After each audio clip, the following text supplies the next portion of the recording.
Hey folks, welcome to Roll of Law. One thing I've been seeing in the comments here, as well as on Lawyers and Dragons, is people going, hey, you guys use this term. What does that mean? And when you've been playing Dungeons and Dragons and other role-playing games as long as I have, it's about 3 decades at this point, you start using a lot of the jargon, and you kind of forget that it might be confusing to somebody who's new and just trying to get into things. So I thought what I would do is a little video glossary talking about some of the most commonly used terms. Now, I can't go through every term that might be confusing here, but I thought I'd go through some of the sort of the most common ones to help people who are trying to, watch along with Lawyers and Dragons or follow along with videos here to understand what's going on. All right. So the first one I will go with is just as a starting point is D&D, which stands for Dungeons and Dragons. It's a game that's been out for, I think, longer than I've been alive. And it is currently and has, I think, always been the most popular role-playing game. It's not the only one out there, and I recommend checking out other systems if you're interested in role-playing. But it's a very popular one, and the current edition, which is 5th edition, is very easy to get into even as a newbie. So the next thing I'll talk about is when you see like 5e, that stands for 5th edition. And you might think, oh, great, there's only 5 editions. Well, that's actually kind of misleading because there's original D&D, there's 1st edition, 2nd edition, what people call 2.5, 3rd edition, 3.5, 4th edition. I'm probably missing some there. But usually these will be abbreviated to just like 3.5e for that 3.5 edition. And soon they're going to be coming out with what they call 1D&D, which is going to confuse a whole lot of people because they're going to go, wait, isn't 5th edition the most recent? Because that's the biggest number. But, some marketing guy somewhere decided that was the way to go. All right. The next thing I'll talk about is dice nomenclature. So often in Dungeons and Dragons, you're rolling dice and you're trying to sort of talk about what kind of dice you're rolling. And the usual format that gets phrased in is sort of number, D, number, and then maybe plus or minus number.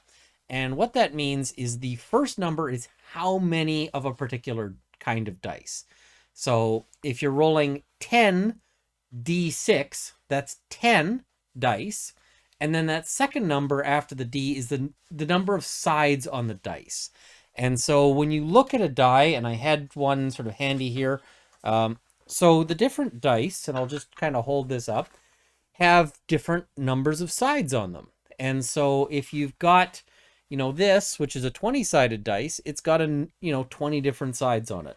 So saying 10d6 means you're rolling 10 6-sided dice.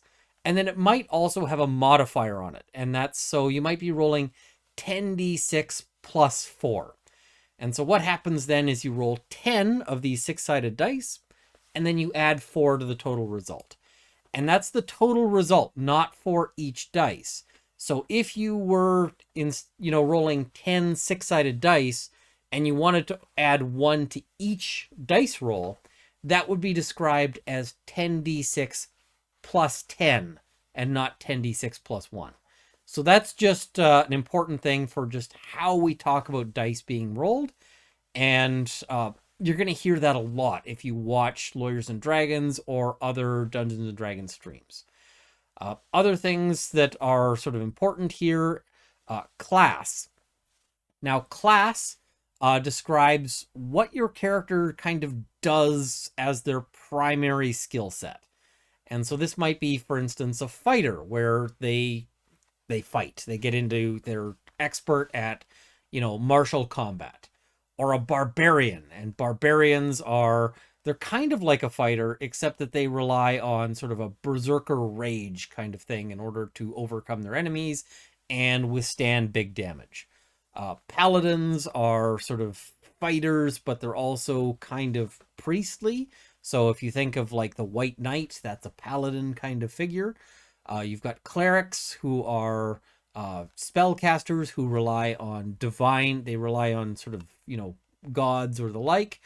And you've got, wizards who are spellcasters who are sort of more interested in arcane knowledge, there's all sorts of other classes. But basically, your class is a really important thing for how your character is going to function. And yeah, the next thing is subclass. So within the class, there's going to be a bunch of different options. Let's say you're playing a rogue. Well, a rogue is kind of a sneaky, they might engage in sort of dirty fighting and sneaking around kind of thing, but you'll have different options. You might have a swashbuckler, and a swashbuckler is going to be good at, you know, sort of dexterous combat. And if you think of watching The Princess Bride, the Dread Pirate Roberts is a swashbuckler, probably.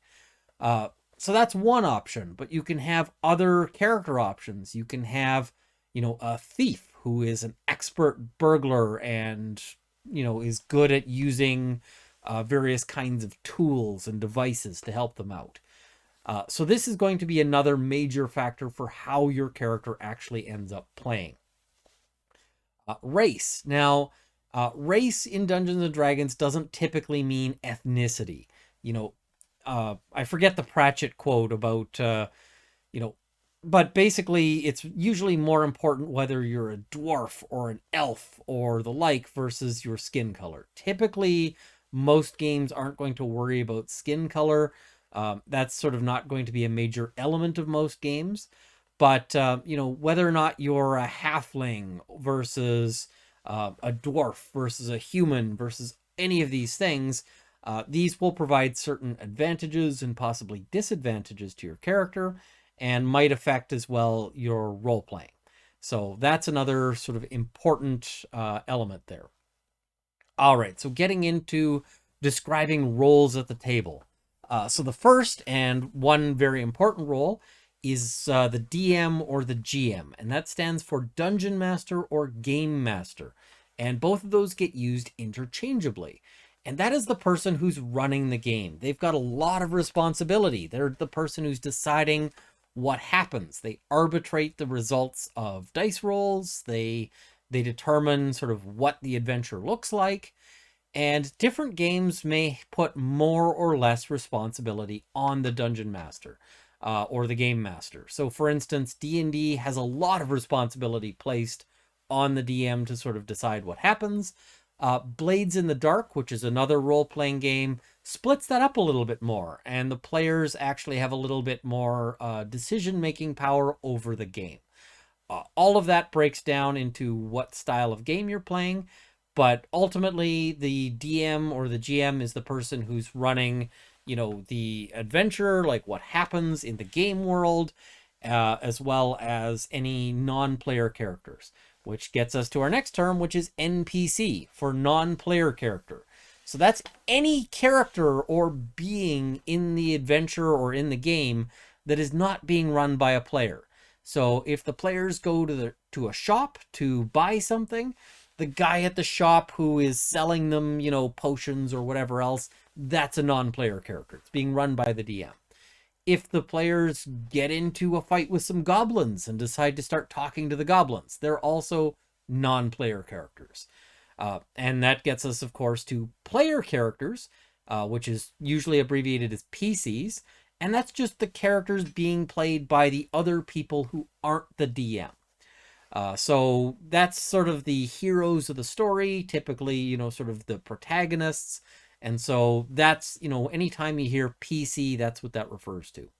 Sometimes you'll hear the term DMPC. And what that means is that the Dungeon Master is also playing a character that's akin to one of the player characters. I personally don't like doing this. It can be an area where you can fall into trouble, but it is something that happens, and so it's useful to know this term. Other important terms. AC for armor class. This refers to how difficult your character is to hit. In Dungeons and Dragons, your AC can be affected by a couple of things. One is your dexterity, which means how agile are you? How good are you at dodging things? But also it can be affected by what kind of armor you're wearing. So somebody who's really fast and really sort of able to avoid blows might have a high armor class. But similarly, somebody who's wearing, a whole lot of metal armor might also have a high armor class. So that's another important concept. Typically, at least in 5th edition, a high armor class is good, but in some previous editions, you wanted a low armor class. So that gets us to a bit of an obsolete term, which is Thaco. It's 2-hit armor class 0. You won't hear that if you're playing 5th edition. It's not used in 5th edition, but in previous editions, it was an important score that indicated your ability to hit something.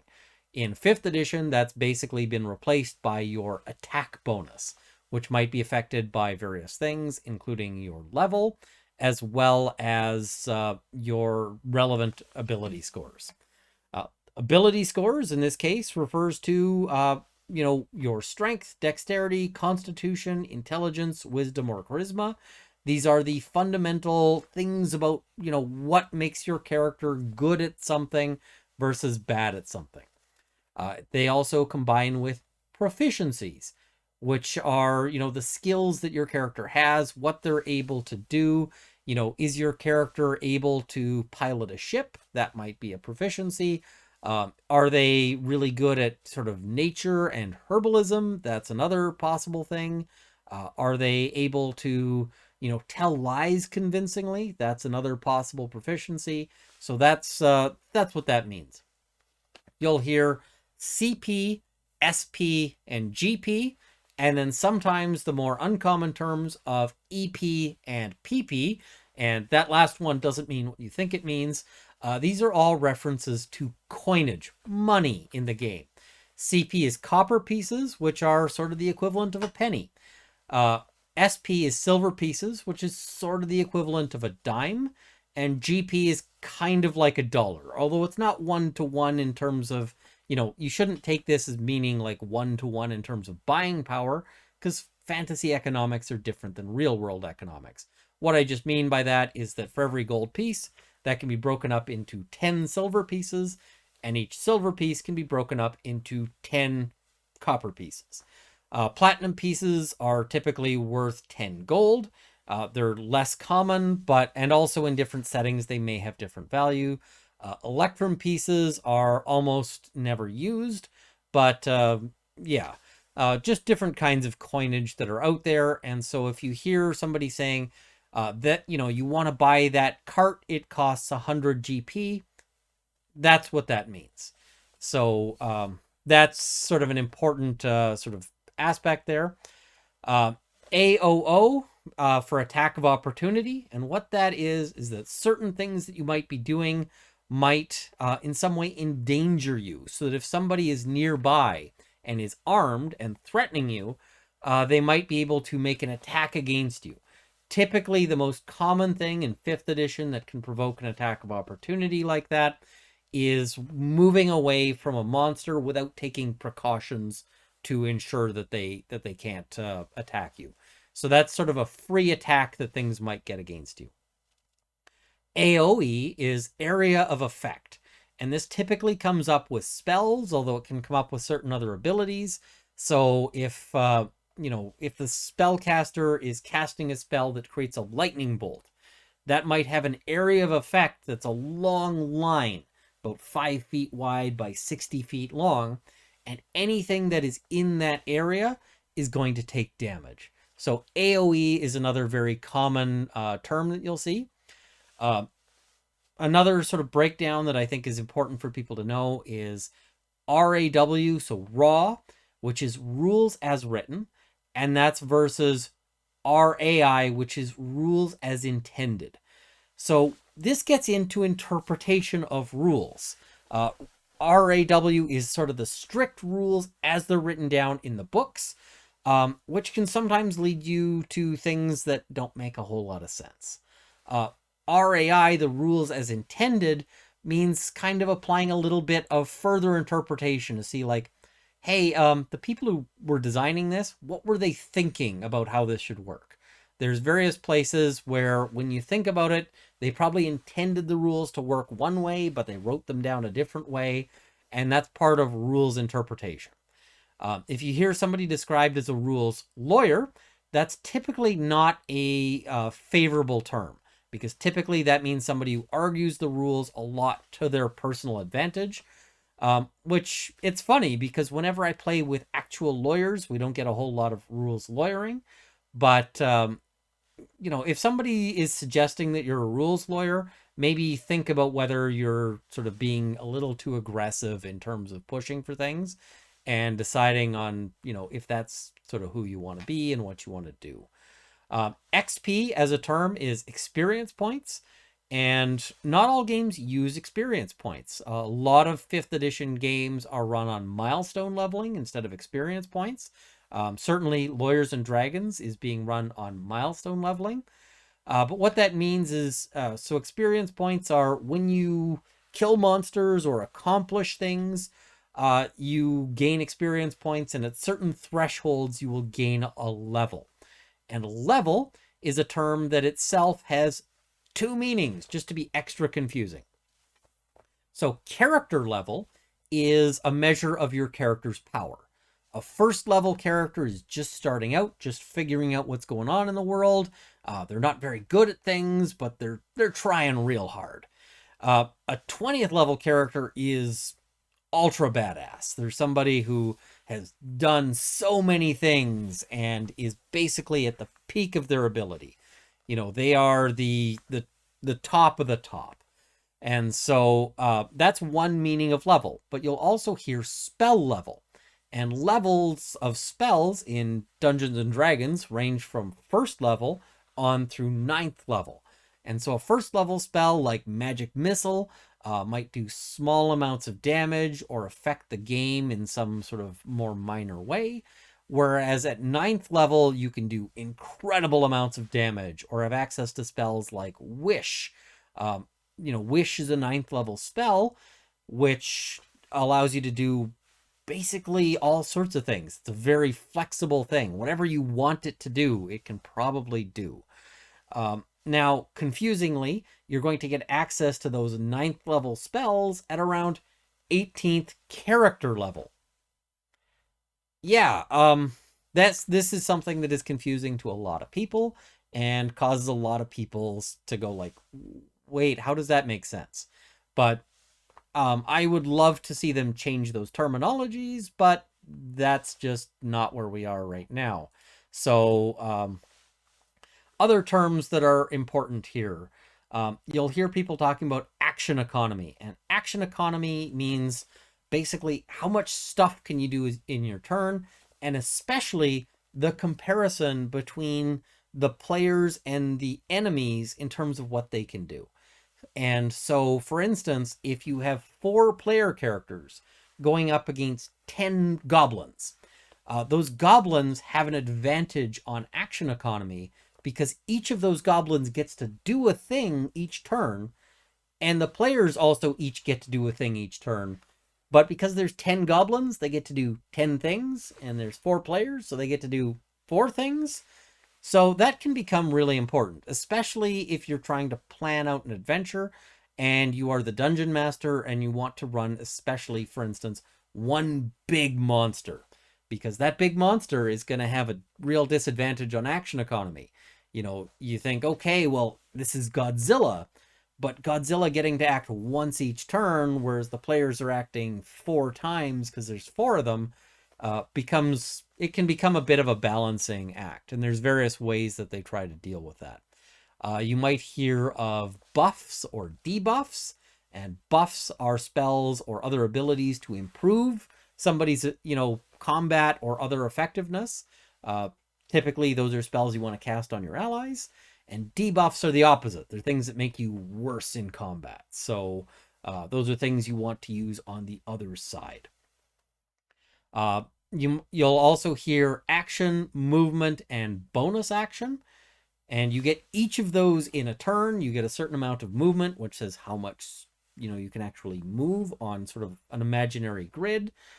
You get an action, which is sort of your main action that, is where you do sort of the most important things. And sometimes you have a bonus action that allows you to get some sort of quick little extra bit of action in there. So that's sort of an important element there. Advantage and disadvantage. Sometimes circumstances are such that are favorable to you. You know, you want to shoot an arrow at somebody and it's going to be extra easy to hit them because they don't know you're there yet. You know, you're being a sniper. And so you might have advantage to hit them because of that circumstance where they don't know you're there. Similarly, you might have disadvantage. You know, let's say you have just gotten, you know, there's dust in your eyes and you're having real trouble seeing that person that you're trying to shoot the arrow at. That might be disadvantage.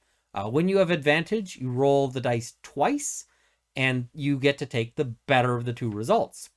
Disadvantage is the opposite. You roll the dice twice and you take the worse of the two results. So that is not a great place to be. You want to ideally have advantage as much as you can and have disadvantage as little as you can. Now, there are some powers as well that sort of key off advantage, especially, for instance, rogues with their sneak attack power, which lets them do extra damage, will often sort of key off of having advantage. That's not the only way to get a sneak attack, but it's a very important way to do it. All right, so I think that's kind of the key elements that I wanted to cover here in terms of you know, a basic glossary. Let me know in the comments below if there's something you think I missed, if there's something that, you know, either you're a longtime player and you're like, hey, this is a term everyone should know and you didn't cover it, or if you've been watching this channel or Lawyers and Dragons and saying, hey, you guys keep using this word and I don't know what that means. Because really what I want to do is I want to help more people be able to get into the game and to watch, you know, our stream or other people's streams and feel like they understand what's happening, feel like they know what's going on and that they've got a good grasp of it. Because I really enjoy role-playing games. I think they're a lot of fun. Dungeons and Dragons is a good one. It's not actually my favorite, but, you know, it's a good one.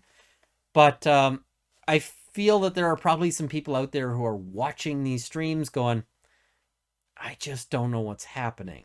And I'm hoping that this will be helpful for that. So let me know in the comments below if this has been helpful. And again, especially if there's anything that, you know, that you think I missed that you think maybe we should go over. Anyway, thank you guys for watching. Stay tuned. There will be more content to come. One of the things I've got planned, and this is going to be really exciting, is a live stream of a game called Stars Without Number. Stars Without Number is another role-playing game. It's similar in some ways to Dungeons and Dragons, but it's set in space. And so if you watched Firefly, it's great for that kind of gaming. But, I mean, it's just kind of built for different things. And so if you've been watching Lawyers and Dragons and you've been watching this and you're thinking, hey, I'm curious about some of those other systems, well, this is an opportunity to see a game, run with another system, and to decide, hey, maybe I like that better, or conversely, maybe not so much. Anyway, thank you guys for watching. See you next time.